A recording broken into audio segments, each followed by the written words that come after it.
Hello student, आपका स्वागत है मेरे चैनल में। आज हम क्लास 10 की गणित प्रश्नावली नंबर 3.1 प्रश्न नंबर 2 देखेंगे मेरे प्यारे बच्चे। देखिए दिया है, किसी टीम के एक कोच ने 3900 रुपया में 3 बल्ले तथा 6 गेंदें खरीदी। बाद में उसने एक और बल्ला तथा उसी प्रकार की 2 गेंदें 1300 रुपया में खरीदी। इस स्थिति को बीजगणितीय तथा ज्यामितीय रूपों में व्यक्त कीजिए। क्वेश्चन क्या है, समझ आ गया? क्रिकेट टीम के एक कोच ने 3900 रुपया में 3 बल्ले तथा 6 गेंदें खरीदी। तो सबसे पहले इसको आप हल करेंगे। यहाँ तक सॉल्व करेंगे मेरे प्यारे बच्चे, ध्यान देंगे। माना, ठीक है ना, प्रत्येक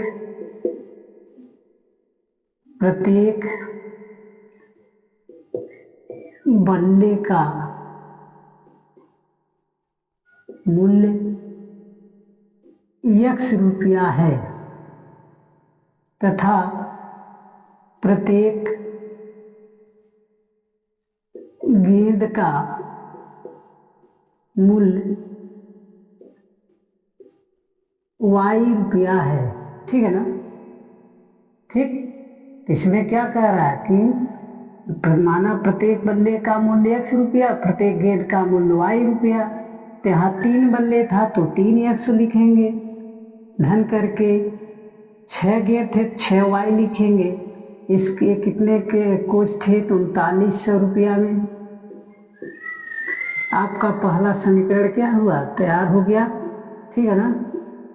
अब इसी तरह दिया है, बाद में उसने एक और बल्ला तथा उसी प्रकार की 2 गेंदें 1300 रुपया में खरीदी। ठीक है ना? तो यहाँ क्या लिखेंगे? देखिए, उसने एक और बल्ला, एक और मतलब x हुआ, फिर कहा था 2 गेंदें 2y हुआ, बराबर 1300 रुपया में इन्होंने खरीदा था। तो इस समीकरण आपका कौन सा बना? 2 बन गया मेरे प्यारे बच्चे। अब इस समीकरण को आप एक एक समीकरण करके हल करके लगाएंगे। तो यहाँ लिखेंगे समीकरण नंबर 1 क्या है? 3x प्लस 6y बराबर 3900 है। 3900 है तो यहाँ 6y बराबर का लिखेंगे 3900 माइनस 3x लिखेंगे। अब y बराबर क्या लिखेंगे? 3900 माइनस 3x बटा क्या लिखेंगे? 6। अब आपको ऐसा मान मानना है कि x के स्थान पर कि गुणा करने पर, मतलब कोई भी मान रख सकते हैं कि घटाने के बाद 6 से भाग चला जाए। ठीक है ना? तो मान लीजिए हम 300 रखते हैं, तब 300 रखते हैं तो मान लिया लिखना पड़ेगा माना x बराबर 300 मान रखने पर, 300 मान रखेंगे तो कट जाएगा। ठीक है ना? देखिए, तो y बराबर क्या लिखेंगे? 3900 माइनस 3 गुणे 300। ठीक है ना? अब बटे क्या लिखेंगे? 6। तो y बराबर क्या लिखेंगे? 3900 माइनस 900 बटे क्या हो जाएगा? 6। y बराबर क्या हो जाएगा? 3600, 3000 हो जाएगा। 3000 होगा ना? अरे घटाएंगे तो 3000 होगा ना? हाँ, 3000 होगा। 6 से भाग जाएगा, आ जाएगा। तो y बराबर क्या हो जाएगा? 6 पचे 30, 500 रुपया आ गया। ये 500 आ गया ना? अब दूसर का भी मान आपको मानना पड़ेगा, 2 बार हल करके। तो यहाँ देखिए दूसर का बार मान दे रहे हैं। तो यहाँ लिखेंगे माना x बराबर, अब कितना बार रखा जाए? 200। 200 रखेंगे तो 600 घटे नहीं कटेगा, तो आप क्या रखेंगे? 100 रखिए। 100 मान रखने पर, ठीक है ना, 100 मान रखने पर तो यहाँ 100 y बराबर क्या लिखेंगे? 3900 माइनस 3 गुणे 100 बटे क्या लिखेंगे? 6। y बराबर क्या हो जाएगा?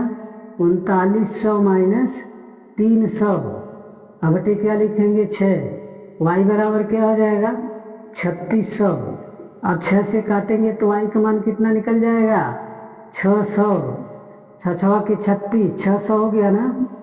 अब एक साड़ी का आप ऐसे बना लीजिए मेरे प्यारे दोस्त। अब यहाँ देखिए, ध्यान दीजिए, ध्यान देंगे तभी समझ आएगा, नहीं तो समझ नहीं आएगा मेरे प्यारे बच्चे।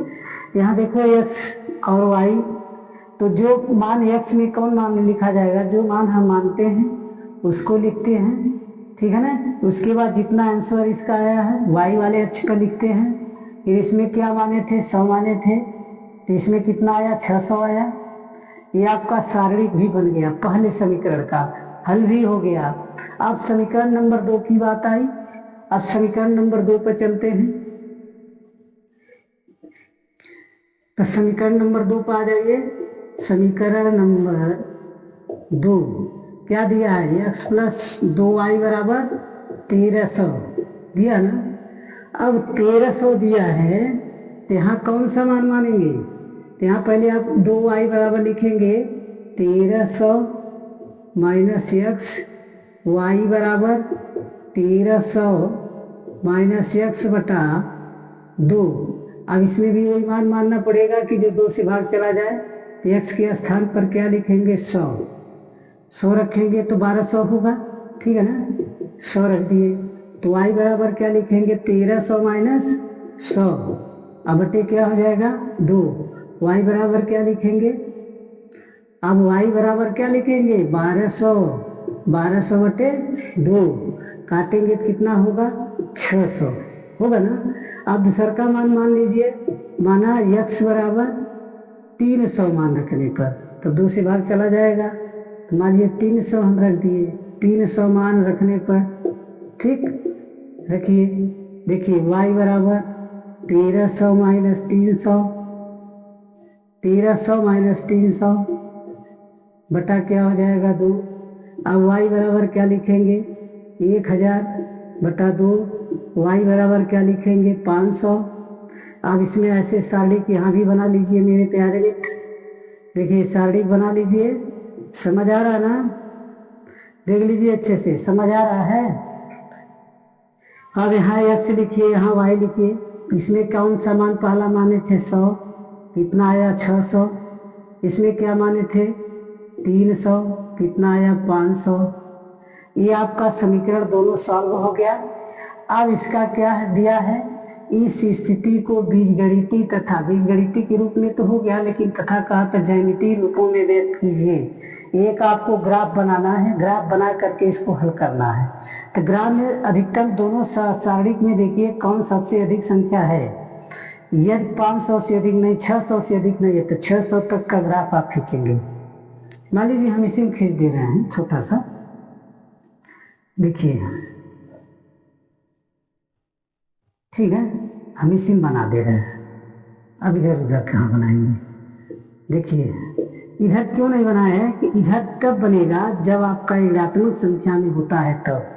कोई ऋणात्मक नहीं, सारा धनात्मक है, तो यहाँ आप 100 से शुरू करेंगे, 100, 200, 300, 400, 500, 600, ठीक ना। अब यहाँ 100, 200, 300, 400, 500, 600, ये आपका y है। यदि y इसको मानते हैं तो y डैश मानना पड़ेगा, x मानना पड़ेगा, मान लीजिए। तो यहाँ क्या लिखेंगे y डैश, तो यहाँ x है, तो यहाँ क्या लिखेंगे, यहाँ क्या लिखेंगे x डैश, ठीक है ना। तो यहाँ लिखेंगे 100, 200, 300, 400, 500, 600, हो गया ना। यहाँ हो जाएगा 100, 200, 300, 400, 500, 600। ये ग्राफ आपको समझ आ रहा है ना, देख लीजिए अच्छे से क्वेश्चन को, आप कॉपी पर नोट करते रहिए, ध्यान दीजिए।